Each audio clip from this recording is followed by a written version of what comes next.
ये जान खूबसूरत हो, कोई से किनले कि छिनले ई मूरत हो।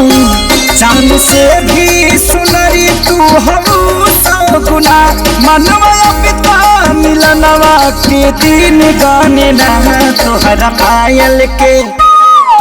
पायल के बाजी रंग बाजी हो, आवाज से मिजाज बनेला।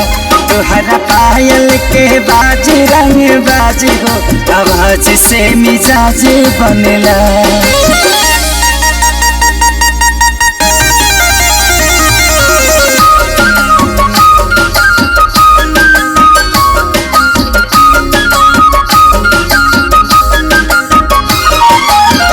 ओठवा से चूहे तोहर मधवा मिसरिया, गिरिया खियाल कही साच हो। हिरनियन चाल देख के मनवा, हिरनियन जाला नाच हो। पिया कातिल तोहार दोनों नैना, बड़ा ही दगाबाज लागेला।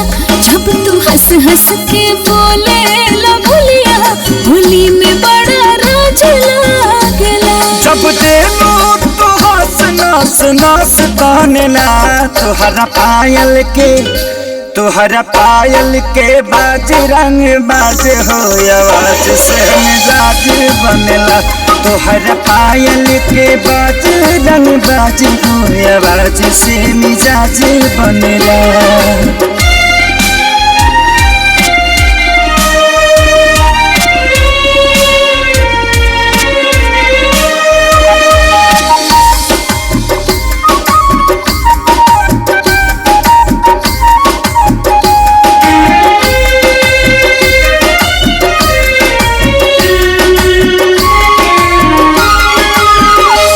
सुघराई के मोल नाही बाटे, बड़ी अनमोल बारू चीज हो।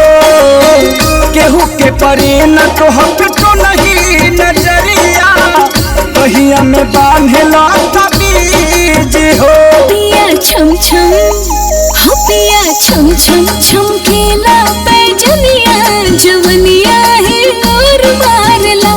देखा बाजे कमर में कर धनिया, मिले के मन जोर मारला। जहिया मिल चालू होली दिवाली मनेला।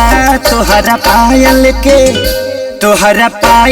के बाज रंग बाज हो, आवाज से मिजाज बनेला। तोहरा पायल के बाज रंग बाज हो, आवाज से मिजाज बनेला।